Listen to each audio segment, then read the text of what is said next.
Bismillahirrahmanirrahim.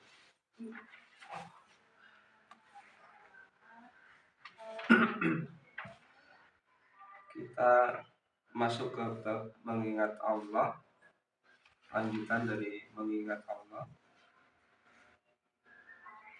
Demikian pula sebaliknya, bahwa dengan tidak mau berpaling dan lalai daripada mengingat Allah akan terjadi pertama siksa dan juga kesesatan, kedua diperintah syaitan dan merugi, seperti pada dijelaskan pada Quran surat Asy-Syu'ara ayat 22, fawailun lil qasiyati qulubuhum min zikrillahi ulaika fi dhalalin mubin. Maka siksalah bagi orang yang ingkar hatinya mengingat Allah, orang itu dalam kesesatan yang nyata. Istawadza alaihi musyaitanu fa'ansahum zikrillahi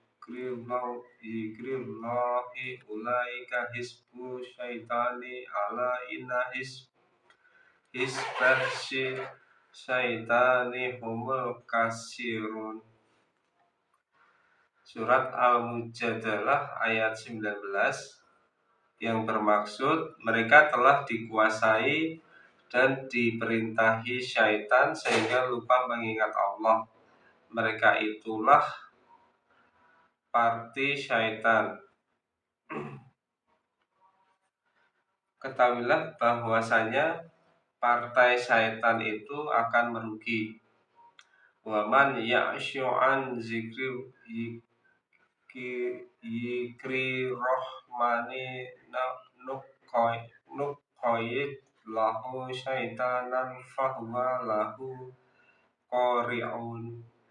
Surat Az-Zukhruf ayat 36. Dan barang siapa berpaling dari mengingat pemurah Allah, niscaya kami tentukan baginya seorang syaitan, maka jadilah teman yang tidak terpisah baginya. Biasanya yang melalaikan seseorang itu daripada mengingat Allah ialah karena pengaruh benda dan anak-anak. Orang ini mencari atau mengumpulkan benda sehingga karena keasikannya terlalai dari mengingat Allah, dan mereka adalah di pihak syaitan dan syaitanlah mereka itu. Surat Al-Munafikun ayat 9, ya ayyuhalladzina amanu la tulhikum awalukum wala auladukum an zikrillahi wa ma syafa'a zalika faulaika humul khasirun. Hai orang-orang yang beriman, janganlah kamu lalai oleh karena harta benda dan anak-anak daripada mengingat Allah. Barang siapa yang memperbuat demikian, maka mereka itu adalah orang-orang yang merugi. Oleh Tuhan Allah diperingatkan supaya kita jangan turut kepada orang-orang yang telah dilalaikan oleh Tuhan Allah hatinya untuk mengingat Allah. Wala tuti man akfalna qalbahu an zikrina wattaba hawahu wa kana amruhu furutan. Surat Al-Kahfi ayat 28.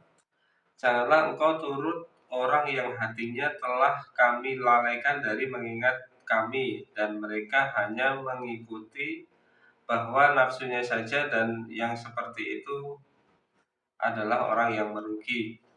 Jelas dan tegas bahwa orang yang dilalaikan hatinya daripada mengingat Allah adalah orang-orang yang mengikuti hawa nafsu.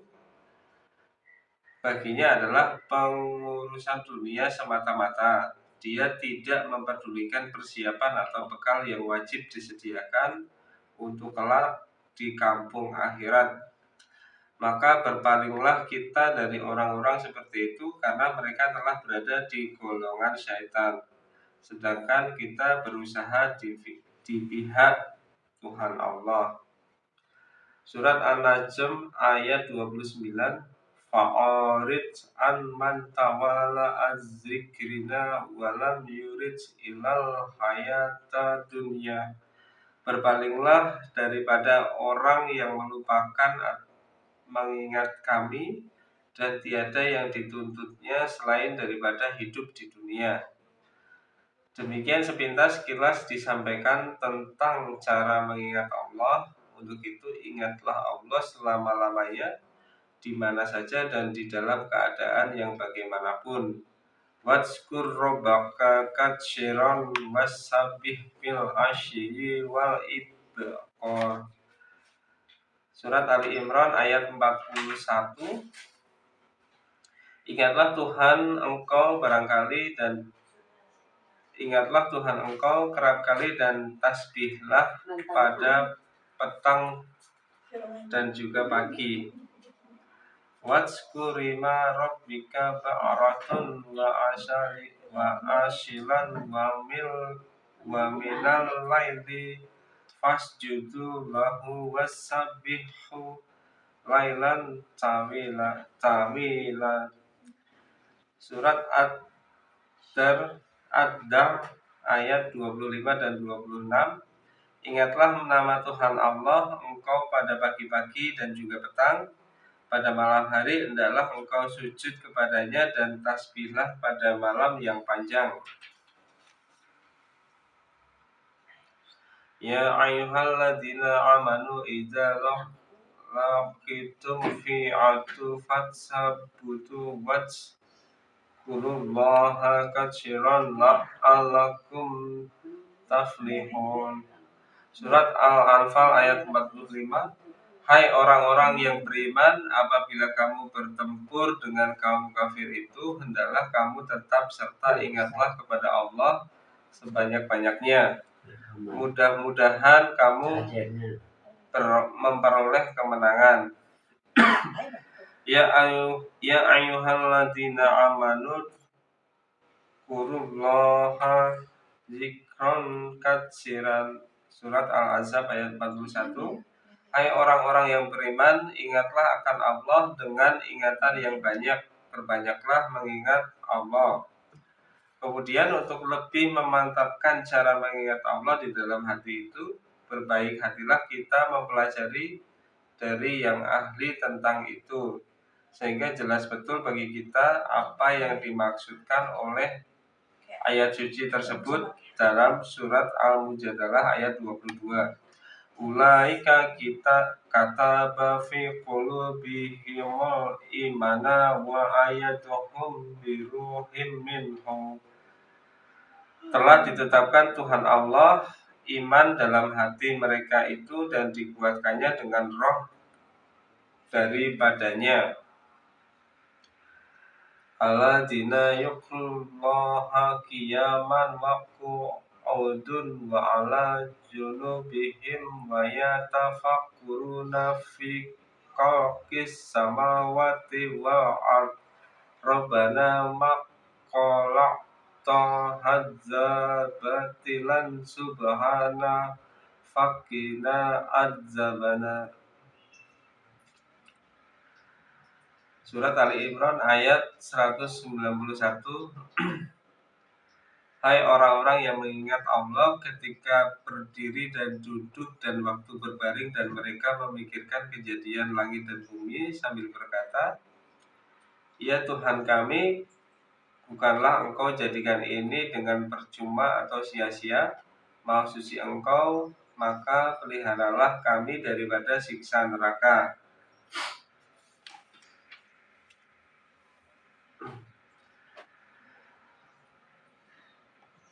An Abi Hurairah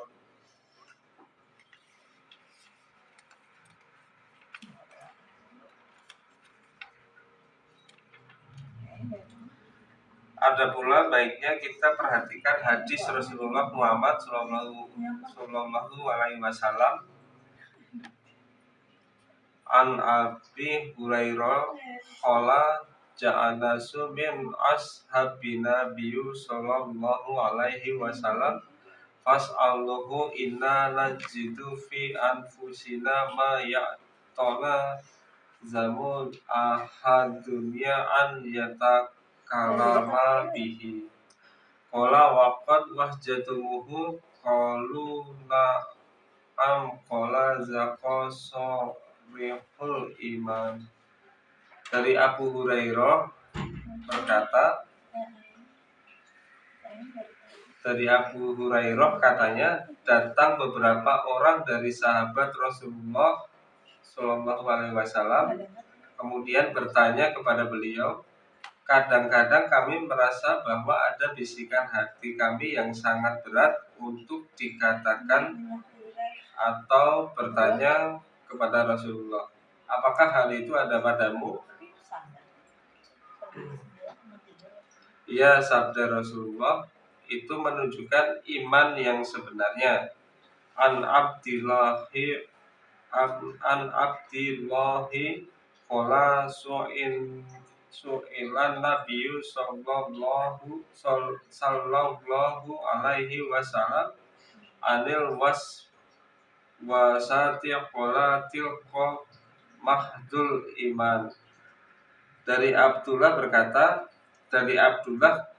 katanya Rasulullah Shallallahu Alaihi Wasallam ditanya tentang hukum bisikan hati yang bertalian dengan keimanan.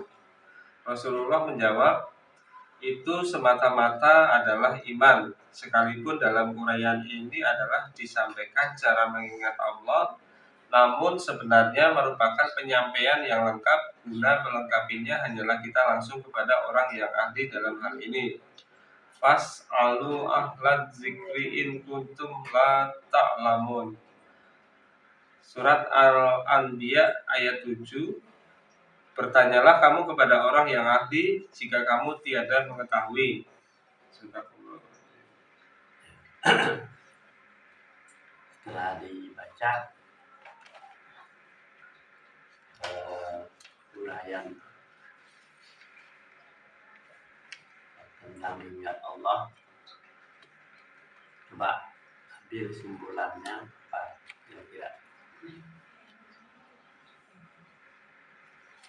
Kesimpulannya adalah orang yang mengingat Allah dijauhkan dari pengaruh-pengaruh setan dan juga selalu mendapat ridho dan dijauhkan dari siksa neraka.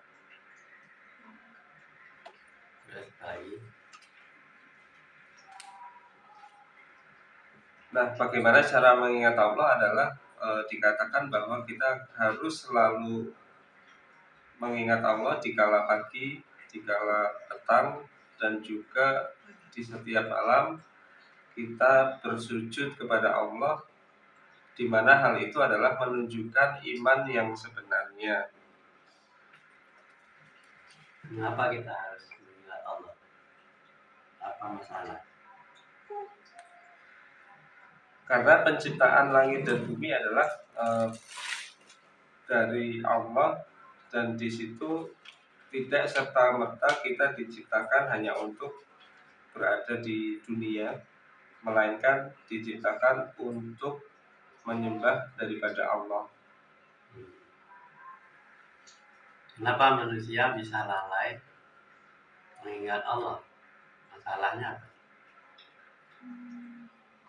Kalau dari sini dikatakan ya karena banyak orang itu berlomba-lomba untuk mengejar dunia, termasuk dia lalai dengan apa yang dia kumpulkan di dunia, kemudian dia lalai dengan anak-anak mereka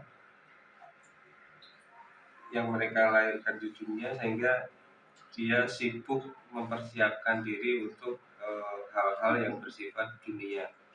Jadi banyak manusia yang lupa, dikatakan di sini bahwa banyak manusia itu lupa bahwa besok ada di kampung akhirat. Jadi mereka lupa untuk beribadah, kemudian lupa untuk menabung, selama kebutuhan mereka di kampung akhirat. Di sana ada disebut ada orang munafik. Kenapa tuh disebut munafik? Orang-orang munafik adalah orang yang lalai karena harta benda dan anak-anak kamu daripada mengingat Allah. Nah, jadi yang pertama adalah lalai, jadi dia hanya mengingat harta benda di dunia atau duniawi. Kalau dikatakan di sini adalah dengan itu mereka lalai, sehingga orang-orang munafik itu kelak akan menjadi orang-orang yang sangat merugi. Jadi munafik artinya seperti janjinya ketika dia mau ditiupkan roh, katakan siapa Tuhanmu? Dijawab oleh anak yang bakal jadi manusia itu ketika belum ada roh, setelah ada roh di dalam rahim ibunya 40 hari, katakan siapa Tuhanmu? Allah. Ya kan? Langsung dijawab oleh anak yang baru usia 40 hari di dalam kandungan itu disebutnya Tuhanku Allah. Nah, jadi mulai dari detak jantung mengingat Allah itulah yang disebut napasnya itu di jantungnya itu Allah, Allah, Allah, Allah. Makanya anak itu lahir suci bersih. Jadi setiap napas itu Allah, Allah.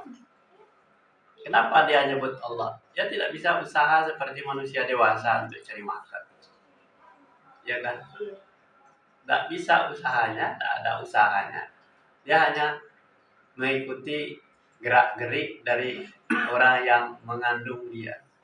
Jadi kalau dia misalnya hidup karena kehidupan dari orang yang mengandungnya.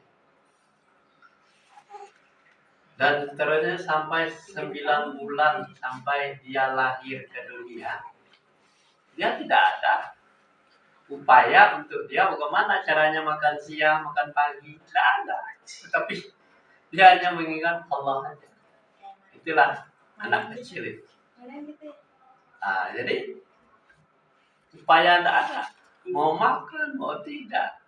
Setelah itu sampai lahir ke dunia, dia juga tidak bisa apa-apa. Dia tergantung kepada ibu bapaknya. Begitu juga memberikan asupan makanan. Apakah dia mau jadi orang sehat atau sakit? Tidak ada dia pikiran apa. Kalau dia dilahirkan di dalam keadaan misalnya orang tuanya memang sayang sama dia akan dikasih makan, dikasih asupan yang benar oleh orang tuanya. Tetapi kalau bagi dia lahir di orang yang orang yang tidak peduli kepada anaknya, mungkin begitu lahir langsung dimasukkan ke tong sampah. Iya kan? Ada di kulkas. Nah, jadi itu. Ini anak-anak yang seperti ini hanya perlindungannya hanya kepada Allah saja. Dia tidak bisa berdaya apa-apa, berbuat apa-apa tidak bisa. Jadi orang tuanya itu, karena dia manusia yang punya akal dan ada di dalam dirinya itu rasa kasih sayang, maka dia ingat Allah. Anak ini adalah titipan dari Allah untuk membesarkannya, mendidiknya sebagai menjadi manusia yang dewasa, menjadi manusia yang berakal, dan dia bisa hidup mandiri. Sampai mandiri dengan pendidikan, segalanya diberikan. Itu anak-anak. Jadi tugas dari orang tua itu, makanya orang tua itu harus diberikan pelajaran untuk mengingat Allah itulah tanggung jawabnya. Jadi manusia yang bertanggung jawab adalah manusia yang memelihara titipan Allah. Nah, jadi seorang ibu, seorang bapak di dalam memelihara titipan Allah, dia harus tahu dulu dirinya dia siapa. Dia adalah juga yang diberikan tanggung jawab untuk memelihara titipan Allah itu. Titipan Allah itu apa saja? Harta benda, Harta benda, jabatan, anak, jabatan, pekerjaan. Kemudian anak itu harus diberikan asupan yang benar, makanan yang sehat, makanan yang bersih, makanan yang halal, yang taib, gitu ya. Halal lagi taib adalah makanan yang akan membesarkan anak supaya dia selalu ingat kepada Allah. Jadi mudah kita untuk mendidik anak itu kalau kita pelihara itu roh. Karena roh itu akan tersiksa kalau tidak diberikan pendidikan yang baik kepada anaknya. Dia selalu susah. Kita perhatikan anak-anak yang tidak terpelihara oleh orang tuanya. Anak pang, misalnya kan kita lihat anak pang ya. banyak ya. Anak pang itu berkeliaran di mana-mana, dan tahu tujuannya kemana, tidur di jalanan, pergi ke sana, sudah tuh mukanya dicat segalanya. Itu kan manusia yang dari lahirnya itu bersih baik. Karena orang tuanya tidak bertanggung jawab, itu ya akan menjadi bagian nanti kepada orang tuanya. Dia nuntut kepada orang tuanya. Kenapa anak saya kok dia jadinya begini? Ini anak pang, anak jalanan itu. Orang-orang yang minta-minta di dalam perjalanan itu tanggung nuntut kepada orang tuanya. Kenapa tidak diberikan pendidikan yang baik? Ini masalah. Jadi masalah itu bukan hanya di keluarganya, menjadi masalah juga di dalam kehidupan masyarakat. Mengganggu. Di lampu merah, bapaknya badannya dicat, minta-minta. Kenapa begitu? Siapa orang tuanya? Kan ditanya orang tuanya. Tanggung jawabnya seperti apa kepada anak yang titipan Allah? Padahal Allah itu memberikan titipan yang bersih, suci. Fasilitas diberikan oleh Allah semuanya. Apa yang tidak ada di muka bumi? Bumi, langit, dan seisinya diberikan fasilitas kepadanya untuk menghidupkan anaknya, bukan untuk meminta-minta. Bukan anak itu begitu lahir dilempar keluar. Mengapa punya anak? Kalau kita tidak bertanggung jawab untuk punya anak, mengapa kita harus punya anak? Makanya Allah itu memberikan tidak sia-sia itu bagi kita. Jadi itu sebuah rahmat. Nah, jadi didiklah anak itu dengan baik. Nah, terus ada juga orang yang lahirnya dari anak golongan orang yang punya kemampuan, kekayaan. Tetapi anaknya bisa terjadi seperti anak-anak jalanan, seperti orang-orang yang tidak punya pendidikan sama sekali. Itu asal usulnya dari mana? Karena makanan yang diberikan kepada anaknya itu makanan yang tidak halal, tidak baik. Itu akibatnya seperti itu. Diberikan pelajaran apa tidak pelajaran, tidak pernah mendapatkan petunjuk dan hidayah. Kenapa? Asupan yang diberikan oleh orang tuanya itu asupan yang salah, asupan yang tidak benar. Mungkin dari harta, dari hasil nyolong, asal daripada korupsi atau segala macamnya didapatkan, diberikan kepada anaknya, ngalirlah itu yang haram itu kepada diri anak-anak, yang melawan kepada orang tuanya.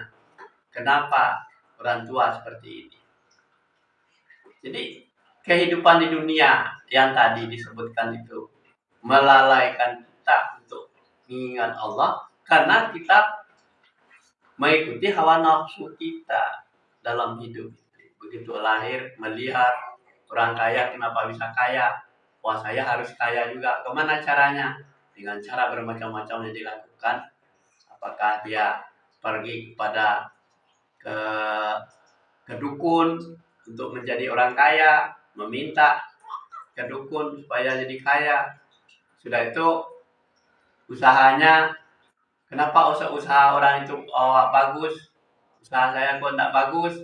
Nah, dia pergi lagi ke dukun, minta supaya nanti usaha orang itu bangkrut. Nah, diberikan macam-macam kata dukun itu. Kamu pergi ke sana, pokoknya kasih kecoa, kasih apa ke dalam apanya, bangkai ke sana supaya orang lari ke kamu berdagang. Itu adalah satu petunjuk setan. Itulah yang membuat manusia itu lalai kepada Allah karena dia memburu kehidupan di dunia. Kemudian dia dapat rezeki itu masih garis kasih makan kepada anaknya. Dari rezeki yang caranya mendapatkan itu kasih makan anaknya. Bagi Allah dikasih enggak? Dikasih, diizinkan, tetapi tidak diredai gitu. Dan diizinkan orang-orangnya berbuat apapun. Orang korupsi dibuat apapun diizinkan, mencuri diizinkan oleh Allah, tetapi tidak diredai. Jadi kita dalam hidup tidak usah mengejar yang seperti itu. Kalau kita berusahalah yang benar, ya, dengan niat apa? Pokoknya jangan sampai memakan makanan yang didapatkan dengan cara yang haram, cara yang benar. Kita bekerja, di mana bekerja? Ternyata kita bekerja di tempat orang korupsi. Akhirnya kita terimbas dengan dosa, terimbas dengan barang-barang yang haram. Ya kan? Kita nampung uang orang dengan cara bagaimanapun, kita lihat. Nah, itu katanya tadi disebutkan. Kamu perhatikan, kamu punya otak. Jangan sampai dekat dengan orang-orang yang kerjanya tukang ngibur, ya, tukang bohong, koruptor. Kamu akan jadi koruptor juga, kan gitu ya. Jadi, oleh sebab itu dekatlah dengan orang-orang yang baik, yang saleh, supaya nanti kita tidak bermasalah, ya kan? Kenapa masalahnya? Mulai dari dunia kita tidak perlihatkan anak yang dikasih makanan yang tidak benar, anak tidak bisa dididik dengan benar. Walaupun kita punya kekayaan yang banyak, tidak bisa. Contoh saja siapa? Dirjen Pajak, ya. Rafael. Apa masalahnya? Tidak ada masalah kalau masalah kekayaan. Semua fasilitas ada. Kekayaannya ada. Semuanya ada. Sampai anaknya dewasa, ternyata Allah memperlihatkan sedikit saja. Ada masalah kecil dari anaknya itu. Dipertanyakan dari mana dapat-dapatnya, siapa orang ini? Ternyata terbongkar. Rupanya anak Dirjen Pajak yang punya kekayaan yang luar biasa. Ya, itu akibat dari makanan yang tidak diberikan makanan yang halal. Mau keluar dia, terbongkar rahasia. Semuanya disita. Dia dimasukkan ke penjara, ya kan? Itu di dunia, belum lagi di akhirat. Nah, jadi dibangkrutkan oleh Allah. Itu contoh. Nah, itu namanya kata Allah. Ini contoh manusia yang dikasih makanan yang tidak benar. Makanan yang didapat dengan cara yang tidak benar. Lihat posisinya, posisi pekerjaan yang dengan ilmu pengetahuan, akal sehat, ya kan? Di pajak diterima dia karena kepintaran. Tetapi iblis, setan itu tidak diam terhadap yang seperti itu. Dipengaruhi, lo sudah ada di tempat yang basah ini, tempat yang bisa kamu mengumpulin orang. Ambil itu semuanya, tidak ada yang tahu, kamu yang tahu. Ambil saja, kumpulkan itu. Kalau dia tidak beriman kepada Allah tadi, itulah yang dikerjakan. Kata Allah, akan aku berikan seorang setan kepada orang yang seperti ini. Dia akan menyesatkan kamu, didampingi oleh setan. Jadi dia bertuhan kepada hawa nafsunya, dia kan mencari yang banyak di kehidupan di dunia. Ini dikasihkan seorang setan. Jadi manusia itu seorang, setan itu seorang orang sebenarnya, ya kan? Setan itu kan disebut, kenapa bukan disebut setan, tapi seorang setan? Kan disebut tadi. Kalau kamu sudah melupakan Allah, lupa mengingat Allah, akan aku kirim seorang setan. Jadi orang itu setan, iya kan? Iya.